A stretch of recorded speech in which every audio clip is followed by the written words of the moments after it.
Ce matin, vous voyez cette jeune fille sur l'estrade avec nous. Les jeunes ont une part importante ce matin dans le service de culte. Et c'est agréable parce que j'ai eu l'occasion de l'entendre à l'entre-deux et je peux vous assurer que c'est une jeune fille qui n'est pas timide, qui n'a pas le trac. En tout cas, ce qu'elle a présenté à l'entre-deux, ça m'a vraiment touché. Et je me félicite ce matin de voir qu'il y a des jeunes. Je crois qu'il faudrait qu'on fasse ça le plus souvent, qu'il y ait des jeunes qui participent au service de culte avec nous. C'est elle qui nous fera la lecture ce matin, qui se trouve dans Éphésiens 5, au verset 1. Voilà. Donc je vous invite à prendre votre Bible et de suivre avec elle la lecture de la parole de Dieu. Devenez donc les imitateurs de Dieu, comme les enfants bien-aimés.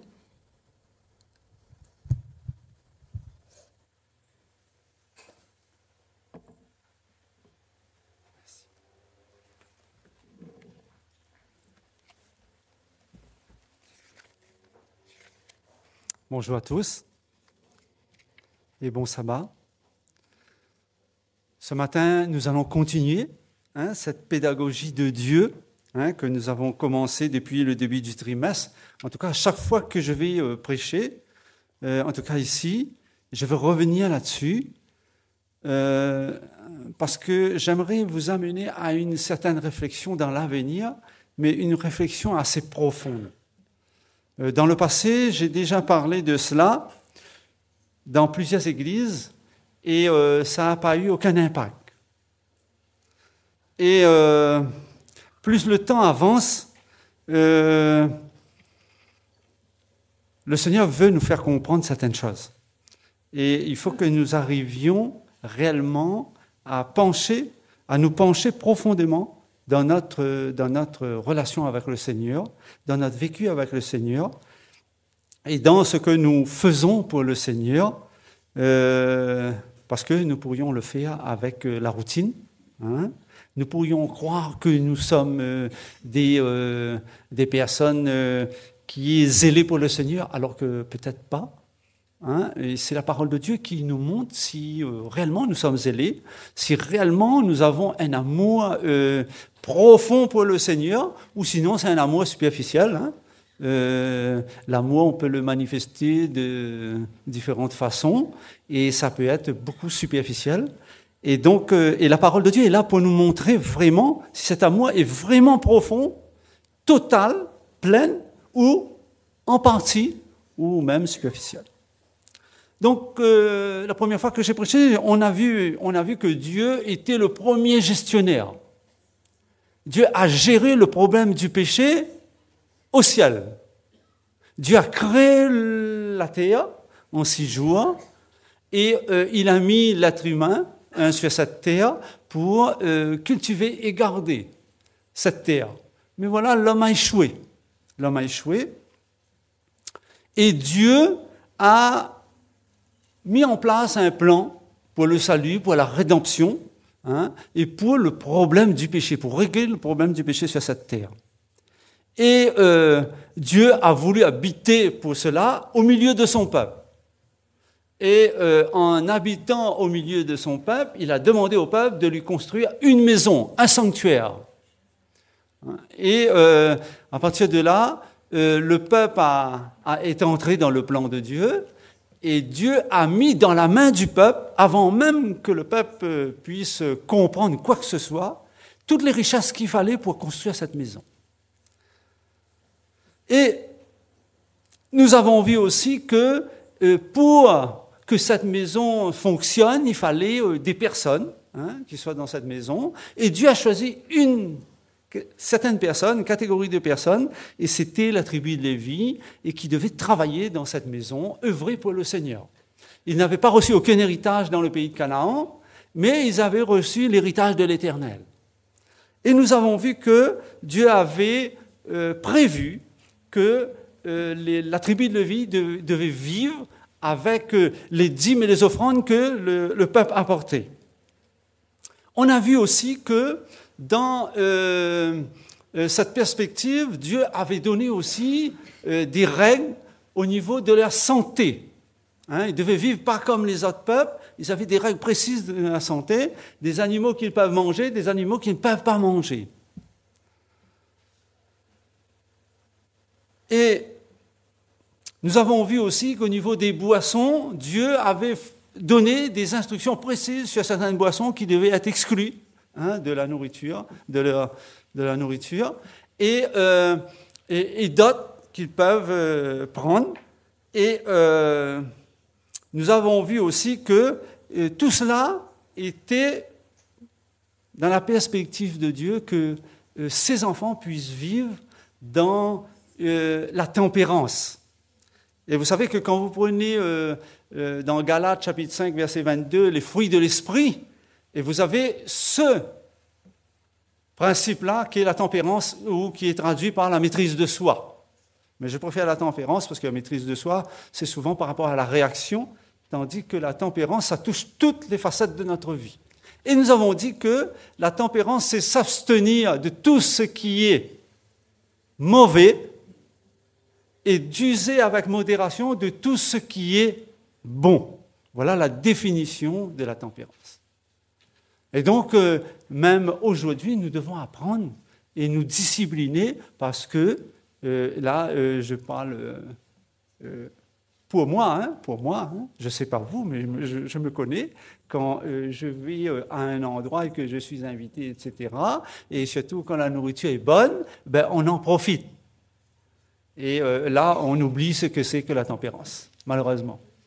Mais c'est des principes que Dieu nous donne pour que nous puissions les vivre dans notre vie. Et aujourd'hui, donc si vous faites un petit peu l'analyse, on a vu que Dieu c'est le premier gestionnaire, on a vu que Dieu a prévu que dans sa maison, ses enfants puissent lui apporter des dîmes et des offrandes, donc les trésors puissent être amenés à la maison de Dieu. Nous avons vu aussi que Dieu prend soin de notre santé, veut que nous soyons en bonne santé, mais nous allons voir aujourd'hui que Dieu veut aussi que le temps que nous vivons, il y a une partie qui est pour lui aussi.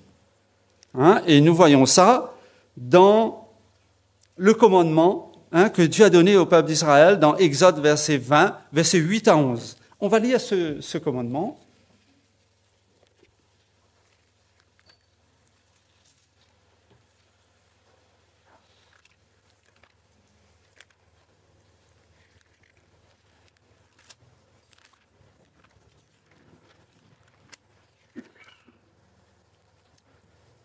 Souviens-toi du jour du repos pour le sanctifier. Tu travailleras 6 jours et tu feras tout ton ouvrage. Mais le 7e jour est le jour du repos de l'Éternel, ton Dieu.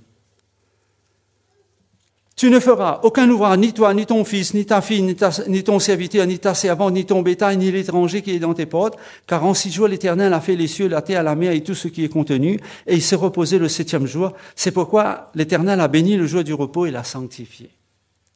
Et eux-mêmes, à travers les films, à travers les explications que nous pourrions avoir auprès d'autres chrétiens, nous fixons, les gens fixent le jour du repos à la sortie de l'Égypte.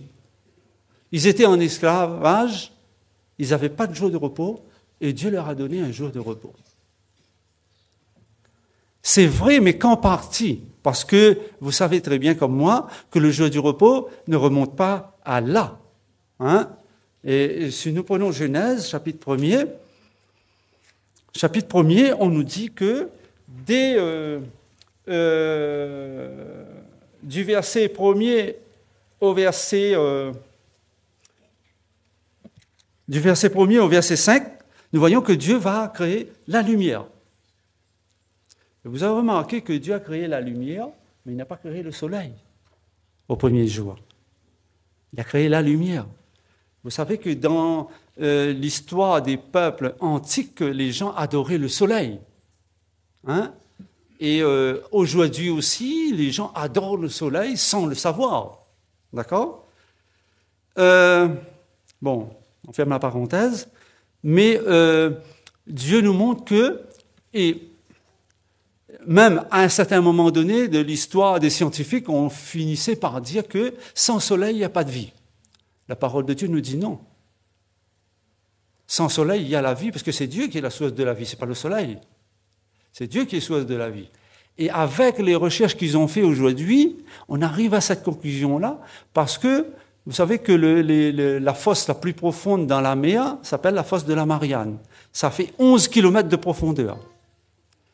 Et quand vous descendez dans l'eau de la mer, à un moment donné, il n'y a plus de lumière. On ne voit plus la lumière. On a découvert, il n'y a pas longtemps, à 8 km 500 au fond de la mer, là où il fait le noir total, des êtres vivants qui vivent. Entre autres, un escargot, on appelle l'escargot de la Marianne. Donc, même s'il n'y a pas de lumière, il y a des êtres qui vivent.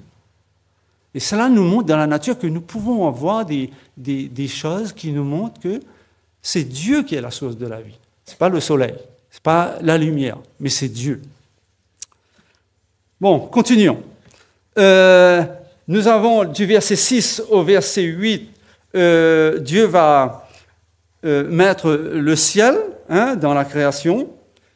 Et du verset 9 au verset 13, nous allons avoir que Dieu va séparer la terre de la mer. Et au verset 14 jusqu'au verset 19, c'est là que Dieu va mettre dans le ciel le soleil, la lune et les étoiles. Qu'est-ce qui nous est dit ? Dieu dit qu'il y ait des luminaires dans l'étendue du ciel pour séparer le jour d'avec la nuit, que ce soit des signes pour marquer les époques, les jours et les années, et qu'ils servent de luminaires pour dans l'étendue du ciel. Dieu fit les 2 grands luminaires, le plus grand pour présider au jour, donc le soleil, et le plus petit pour présider à la nuit, donc la lune, et aussi les étoiles. Dieu les plaça dans l'étendue du ciel pour éclairer la terre, pour présider au jour et à la nuit, pour séparer la lumière d'avec les ténèbres. Dieu vit que cela était bon. Il y eut un soir et il y eut un matin. Ce fut le 4e jour. Donc le 4e jour, n'oubliez pas, c'est le 4e jour que Dieu a créé la lune, le soleil et les étoiles. En tout cas, ils ont fonctionné à partir du 4e jour.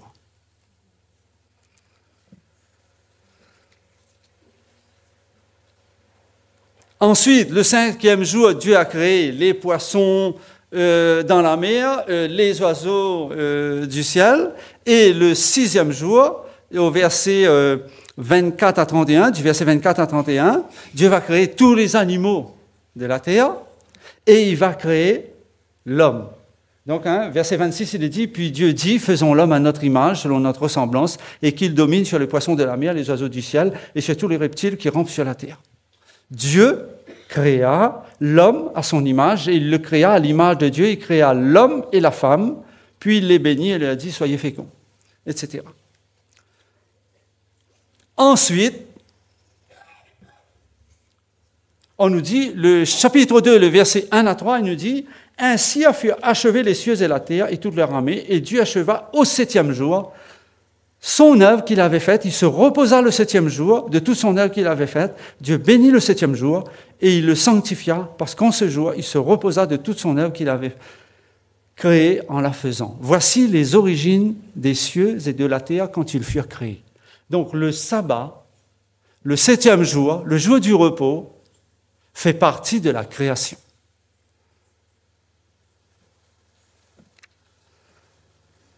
Si on a le temps, après, on va venir un petit peu sur les oppositions par rapport à ça. Mais pour l'instant, on continue notre épisode. Donc, le jour du repos ne remonte pas à la sortie d'Égypte, mais remonte bien à la création. À la création, il n'y a pas de péché, là. Adam et Ève n'a pas encore péché. Donc, le premier jour que Adam va vivre, il va être créé le 6e jour. D'accord? Il va avoir le coucher de soleil. On n'a pas lu, mais on va lire. Le verset 31 du chapitre 1er de Genèse. Dieu vit tout ce qu'il avait fait, et voici, c'était très bon. Ainsi, il y eut un soir, il y eut un matin, ce fut le 6e jour. Donc, il y eut un soir, et il y eut un matin, ce fut le 6e jour. Et tous les jours, c'était comme ça. Il y eut un soir, il y eut un matin, ce fut le 1er jour, il y eut un soir, un matin, ce fut le 4e jour, etc. Donc nous voyons que le jour commence le soir, pour la parole de Dieu. Pour le monde d'aujourd'hui, le jour commence après minuit. À partir de minuit, là on prend, il y a du matin, etc. Il y a eu un décalage. Mais sauf que le monde ne suit pas la parole de Dieu. Donc ils imposent leur système. Mais nous nous référons à la parole de Dieu, donc c'est un soir et un matin. Et donc ce 7e jour est le jour où, après la nuit que Adam a pu passer, c'était déjà pour lui le sabbat. Donc son premier jour qu'il va vivre, c'est le 7e jour de la semaine. Il va entrer dans le sabbat, il va vivre son premier jour, et vous remarquez bien comment Dieu fait bien les choses, parce que quand Adam entre dans le sabbat, il va entrer dans l'adoration de son Créateur. Et il va pouvoir voir tout ce que Dieu a mis autour de lui dans cette création, et à chaque fois qu'il va voir une chose merveilleuse, il va louer Dieu. Et c'est là que nous voyons l'importance de ce jour du repos.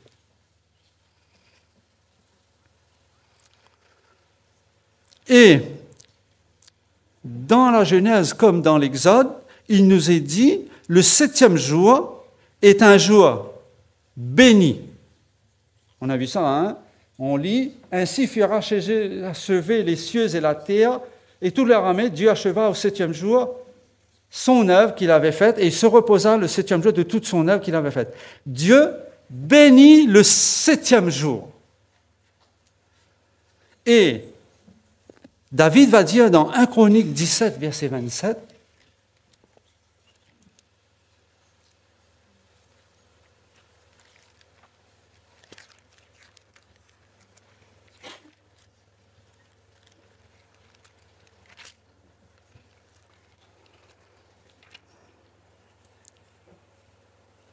« Veille donc bénie à la maison de ton serviteur, afin qu'elle subsiste toujours devant toi, car ce que tu bénis, ô Éternel, est béni pour l'éternité. » Et j'aime à penser que c'est par rapport à ce qu'il est dit dans la Genèse que David a pu dire cela. Pourquoi? Ce que Dieu bénit est béni pour l'éternité. Regardons dans Genèse chapitre 1er, il y a 2 bénédictions que Dieu va donner dans la création. Nous lirons le verset 22.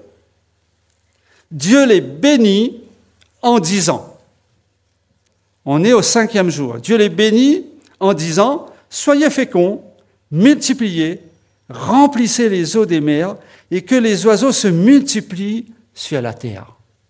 La bénédiction de Dieu est dans la procréation des animaux, les poissons, etc. Et le verset 28, il nous est dit, Dieu les bénit, donc l'homme et la femme, mâle et femelle, Dieu les bénit et Dieu leur dit, soyez féconds, multipliez, remplissez la terre et assujettissez-la et dominez sur les poissons de la mer, les oiseaux du ciel, etc., etc. Dieu bénit la fécondité des animaux, Dieu bénit la fécondité des êtres humains. Est-ce que jusqu'à aujourd'hui, cette bénédiction subsiste? Oui. Même si les gens rejettent Dieu et ne veulent rien entendre de Dieu, la bénédiction de Dieu subsiste. Et elle subsistera jusqu'à ce que Jésus reviendra. Après, sera terminé. Mais nous voyons que quand Dieu bénit quelque chose, il le bénit jusqu'à la fin. Et c'est pour cela que nous comprenons ce que David dit, « Bénis ma maison », parce que ce que tu bénis est béni pour l'éternité. Donc nous voyons l'importance de la bénédiction de Dieu. Et donc si Dieu a béni le 7e jour, c'est que ce jour-là, il est béni pour l'éternité. Ensuite, dans ce jour, il est dit, Dieu bénit le 7e jour et le sanctifia.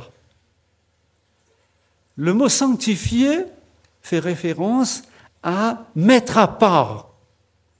Mettre à part. Dieu met à part ce jour par rapport aux autres jours de la semaine.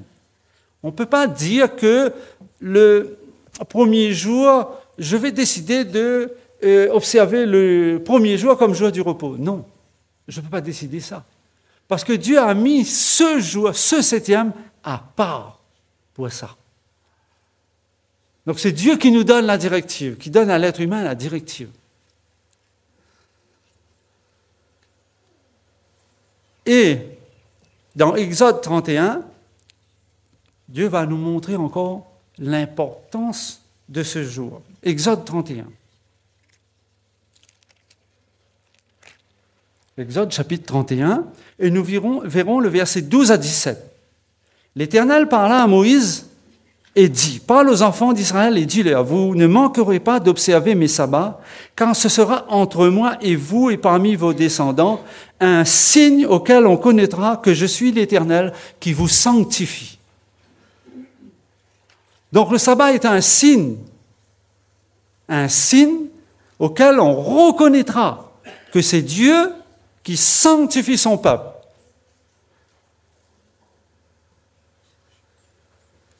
Vous observerez le sabbat car il sera pour vous une chose sainte.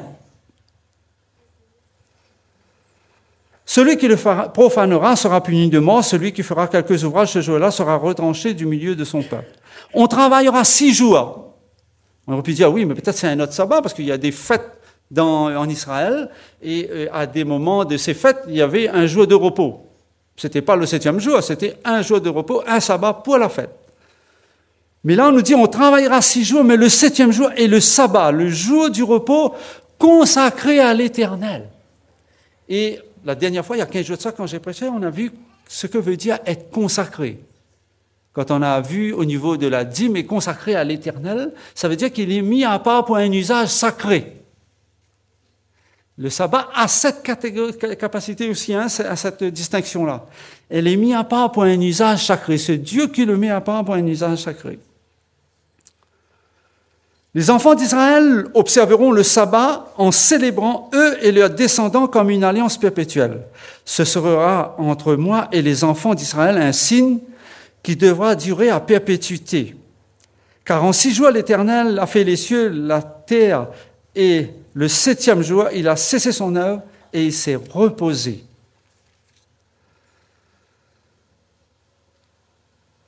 Donc, nous récapitulons.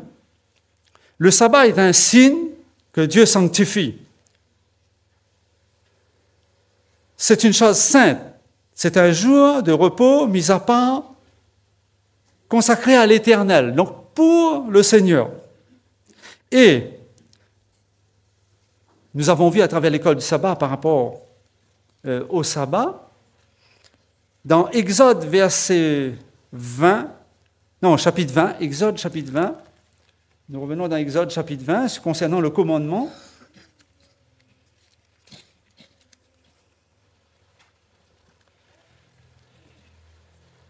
Souviens-toi du jour, à partir du verset 8, souviens-toi du jour du repos pour le sanctifier.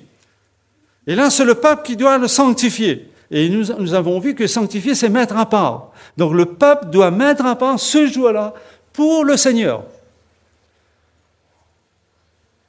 Et on nous dit, se souvenir, car en 6 jours, l'Éternel a fait les cieux, la terre, la mer et tout ce qui est contenu. Et il s'est reposé le 7e jour. C'est pourquoi l'Éternel a béni le jour du repos et l'a sanctifié. Donc, c'est bien le mémorial de ce que Dieu a fait à la création.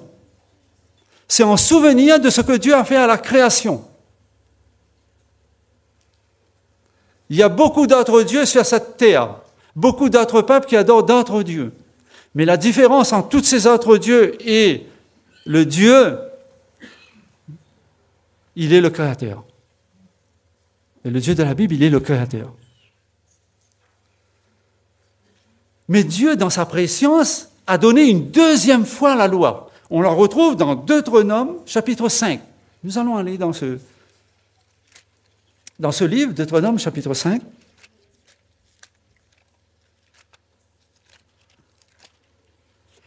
Et nous lirons à partir du verset 12. Observe le jour du repos pour le sanctifier comme l'Éternel te l'a ordonné.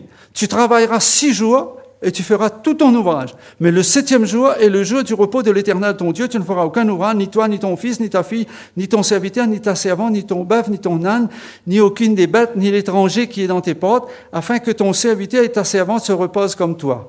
Tu te souviendras. Et c'est là-dessus que le mémorial change. Tu te souviendras que tu as été esclave au pays d'Égypte et que l'Éternel ton Dieu t'en a fait sortir à main forte et à bras étendus. C'est pourquoi l'Éternel ton Dieu t'a ordonné d'observer le jour du repos. Maintenant, le mémorial, le souvenir, c'est de la délivrance de l'esclavage d'Égypte. Ce matin, c'est avec raison que Frédéric a parlé que le sabbat, c'est le mémorial de la création et le mémorial de la rédemption. Parce que le rachat du peuple d'Israël de l'Égypte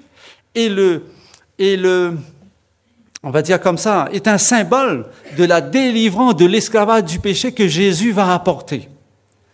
Vous pouvez voir ça dans l'évangile de Jean, chapitre 8, versets 32 à 36, et vous voyez que Jésus dit « Si le Fils vous affranchit, vous serez réellement libre. » Et par rapport à la création, vous voyez aussi dans l'évangile de Jean, toujours, chapitre 1er, versets 1 à 3, 10 et 14, que Jésus est le Créateur. D'après Jean, le disciple bien-aimé. C'est lui qui a créé toutes choses. Donc nous voyons que dans le sabbat, il y a ce deux mémorials, la création et la rédemption. La première, c'est le plan de Dieu pour l'humanité de vivre éternellement, mais comme l'humanité a péché, Dieu va mettre le plan de la rédemption en place. On se souvient de ce Dieu tout-puissant.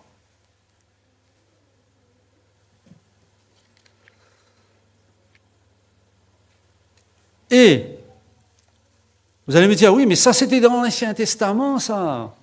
On va prendre Apocalypse chapitre 14. À partir du verset 6, et c'est le verset 7 qui nous concerne. Je vis un autre ange qui volait au milieu du ciel. Il avait un évangile éternel pour l'annoncer aux habitants de la terre, à toute nation, toute tribu, tout peuple, toute langue. Donc on parle de l'évangile éternel, qui doit être annoncé sur toute la terre. Qu'est-ce qui est dit? Il disait d'une voix forte, craignez Dieu et donnez-lui gloire, car l'heure de son jugement est venue. Et adorez, il n'est pas dit adorer Adonai, El Shaddai, ou le tétragramme qui est donné pour le nom de Dieu. Il n'est pas dit d'adorer Jésus-Christ.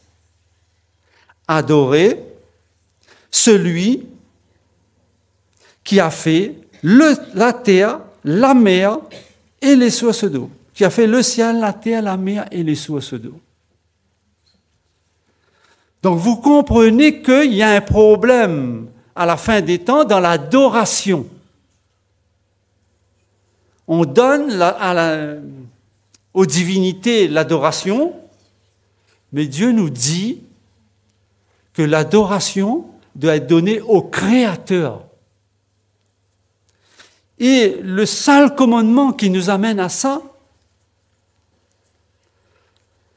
c'est le commandement d'Exode 20, versets 8 à 11. On va reprendre Exode 20, versets 8 à 11.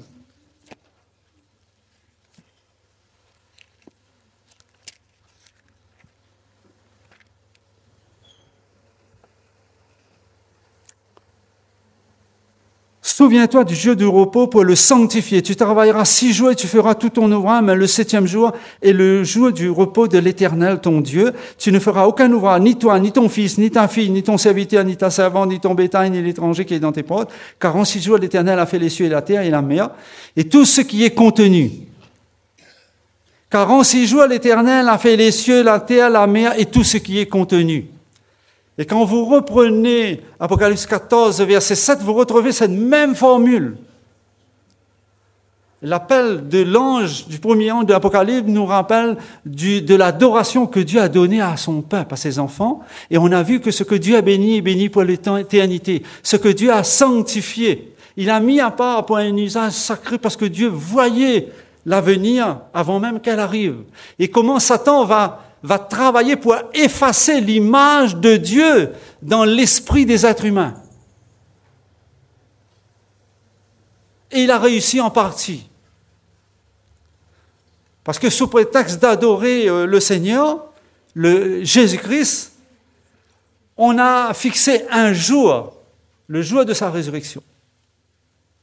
Mais ce n'est pas ce que Dieu nous dit. Ce n'est pas ce que Dieu nous dit. Dieu nous dit que le jour qui est béni et sanctifié par Dieu, c'est le 7e. Et Dieu nous demande de sanctifier ce jour. Demande à son peuple de mettre à part ce jour. Sanctifier, c'est mettre à part.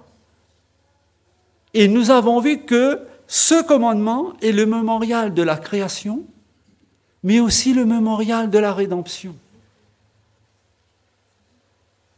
C'est pour cela que nous observons le sabbat. Le sabbat ne nous sauve pas, mais le sabbat nous rappelle que nous avons été créés par Dieu et que Dieu a payé de son sang pour nous racheter. Et nous lui apportons cette adoration. C'est pour cela que dans le vécu du sabbat, Dieu va donner des directives pour savoir qu'est-ce qu'on peut faire, qu'est-ce qu'on ne peut pas faire. D'accord? Là, j'appelle à votre mémoire parce que je pense qu'on a le temps déjà avancé. Il faut que j'arrive à conclure et je ne suis pas encore arrivé à la moitié. Bon, on va prendre les trucs les plus principaux. Hein? Il y a des choses, on va dire, de tête. Vous pouvez avoir les textes ouverts. Je vous donnerai les textes. Hein? Dans Marc 3, versets 1 à 6, les gens sont avec Jésus. Jésus est dans la synagogue, il y a des pharisiens là, et ils vont regarder si Jésus va faire quelque chose le jour du sabbat. Et dans cette synagogue, il y a quelqu'un qui est malade. Et cette personne, il a sa main qui est sèche, donc qui est paralysée, on va dire comme ça. Et Jésus va dire à cet homme, mets-toi debout là, devant toute la foule. Et il va poser une question. Est-il permis de faire du bien ou de faire du mal le sabbat? Est-il permis de guérir une personne et de sauver une personne ou de tuer cette personne? Qu'est-ce qui est permis et qu'est-ce qui n'est pas? Et Jésus va dire à cet homme, étends ta main. Et la personne va étendre sa main et sa main va être guérie. Donc Jésus va montrer et il va dire, il est permis de faire du bien le jour du sabbat, de guérir une personne, de sauver une personne. Jésus va dire aux pharisiens, si votre bœuf ou votre brebis, quel que soit l'animal que vous avez, il tombe dans un fossé le jour du sabbat, vous allez laisser pendant toute la journée du sabbat jusqu'à le premier jour de la semaine pour le retirer dedans? Non, vous allez tout de suite le retirer. À combien, plus forte raison, cette personne qui est malade a besoin d'être guérie ce jour-là. Et les Juifs n'étaient pas d'accord, les pharisiens, etc., n'étaient pas d'accord qu'on guérissait quelqu'un le malade, le sabbat. C'est pas possible, on ne peut pas guérir le sabbat. Donc l'animal avait plus d'importance qu'un être humain. Aux yeux de la société à l'époque de Jésus. Donc nous voyons que Jésus va recadrer tout ça. Donc il est permis de visiter les gens qui sont malades, de prier avec eux, c'est ce que Jésus a fait. De chanter des cantiques, d'entrer dans la synagogue, de lire les textes bibliques, c'est ce que Jésus a fait. Mais par contre, il y a quelque chose qui nous est donné dans Ésaïe, et j'aimerais qu'on puisse lire ce verset-là. Ésaïe, chapitre 58. Et c'est là-dessus qu'on doit apprendre du Seigneur.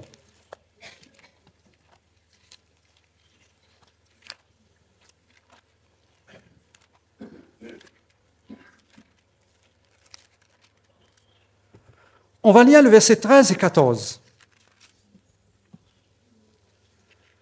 Si tu retiens ton pied pendant le sabbat, pour ne pas faire ta volonté en mon saint jour.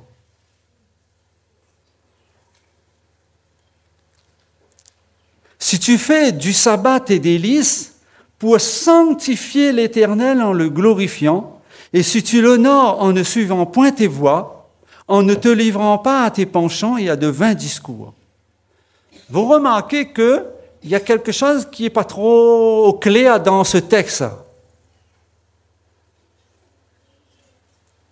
Retenir son pied pendant le sabbat, ne pas faire sa volonté, on ne doit pas suivre ses voies, ne pas se livrer à ses penchants et à de vains discours, mais en même temps, à faire du sabbat ses délices. On a l'impression que la chose ne colle pas, parce que quand on fait les délices de quelque chose, eh bien, on apprécie, on mange, on profite. Mais là, c'est le contraire. On ne cherche pas à soi. Les choses n'est pas dirigées vers soi, mais vers les autres. Et c'est ce que Jésus est venu montrer aux enfants de Dieu de son époque, comment Dieu attendait qu'ils allaient vivre le sabbat, vivre chaque jour de la semaine, en ayant conscience que le besoin de l'autre est prioritaire de notre besoin, par rapport à notre besoin. Jésus, à un moment donné, avec la femme samaritaine, va dire, les disciples arrivent avec la nourriture, parce que Jésus était fatigué, il avait faim, et ils sont partis acheter à manger, mais comme il était en train de discuter avec la femme samaritaine, les disciples vont le presser à manger, et Jésus va dire, non, j'ai une nourriture que vous ne connaissez pas. La nourriture, c'est de faire la volonté de mon Père. Donc nous comprenons que faire la volonté de Dieu était plus important pour Jésus, donc de prêcher la parole, de parler à cette femme samaritaine, que de manger. Donc, vous voyez que il y a une dimension qui est autre que ce que le monde peut nous faire croire et que nous-mêmes on peut croire, mais voilà, les choses du Seigneur doivent être prioritaires. Ensuite, il y a quelque chose qui est difficile à vivre, difficile dans le sabbat. Mais c'est pour ça que ce matin, dans l'école du sabbat, on a dit que si Dieu n'est pas dans notre cœur, nous ne pourrons pas vivre le sabbat comme Dieu le veut. Le verset 6, dit toujours Ésaïe 58, « Détache les chaînes de la méchanceté, dénoue les liens de la servitude, renvoie libre les opprimés, et que l'on rompe toute espèce de joug. » Et si on prend le verset 9, toujours, « Si tu éloignes du milieu de toi le joug, les gestes menaçants, les discours injurieux, et si tu donnes ta propre subsistance à celui qui a faim, si tu rassasies l'âme indigente, ta lumière se lèvera. » Donc, nous voyons que combien de fois sommes-nous venus à l'église le sabbat et je suis en colère contre X, Y, Z, ou même contre les dirigeants de l'église, ou même contre mon voisin, je ne sais moi. Ou je suis en colère avec mes enfants. Et là, je viens adorer le Seigneur. Je chante. Et même des fois, je monte là, je fais les chants. Et peut-être même, je suis là devant vous en train de prêcher aussi. Le Seigneur dit non, non, non. C'est pour ça que nous comprenons que quand Dieu dit dans certaines situations, j'ai en horreur vos sacrifices, vos holocaustes, vos offrandes, j'ai en horreur de tout ça. Nous comprenons que nous devons vivre ce sabbat. C'est pour ça que le Seigneur dit, mettez à part le 7e jour, vous mettrez à part le 7e jour. Donc ça veut dire qu'on doit préparer ce 7e jour-là. En semaine, s'il y a quelque chose, s'il y a un différent, s'il y a un problème, quand on vient là, on loue le Seigneur, parce que le Seigneur a fait de grandes choses pour nous. Il nous a pardonné, mémorial de la rédemption, il nous a créé, mémorial de la création, mais en semaine, il m'a permis de pardonner à l'autre. Il m'a permis de me réconcilier avec un tel. Il m'a permis de partager mon pain avec un tel qui n'avait rien à manger. Il m'a permis de faire ça. Voilà, je viens louer le Seigneur. Je viens glorifier son nom. Et là, le sabbat prend tout son sens. Peut-être que la semaine, j'ai pas vécu des tensions comme ça. Mais le sabbat, l'après-midi, quand je quitte l'église, qu'est-ce que je fais? Je sais que telle soeur n'était pas là. Je vais prendre un petit temps pour la visiter, pour prier avec elle, pour l'encourager. Il est permis de faire du bien le sabbat. Nous ne pouvons pas visiter tout le monde dans l'église. Un après-midi.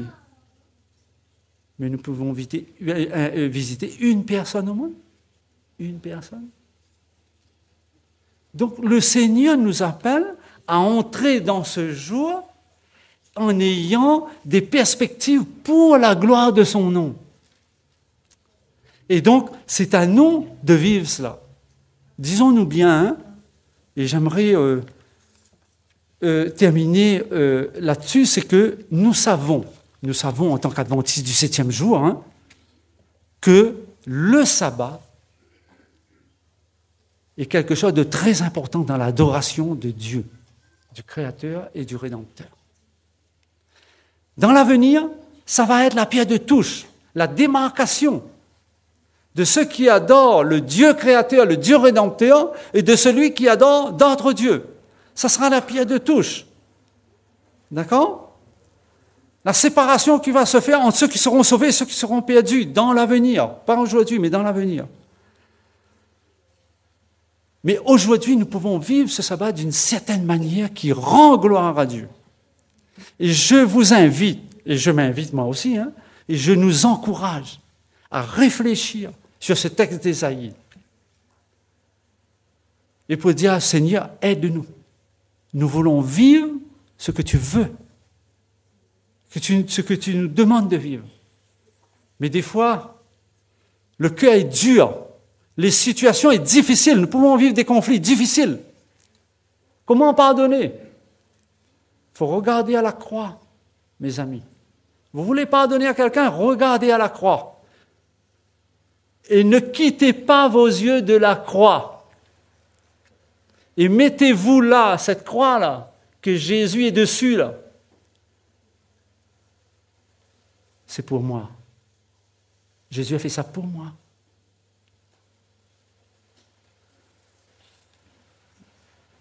Je ne peux pas faire ça, mais Jésus l'a fait pour moi. Par contre, ce que je peux faire, c'est d'accorder mon pardon à l'autre. Jésus me donnera. Si je fixe mes regards sur la croix, sur Jésus, sur la croix, il me donnera la force de pouvoir libérer l'autre, lui donner le pardon. Si nous n'arrivons pas à vivre ça, mes amis, nous allons observer le sabbat comme les Juifs l'ont observé au temps de Jésus. Mais quand Jésus était là, qu'est-ce qu'ils ont fait? Ils ont crucifié leur Sauveur.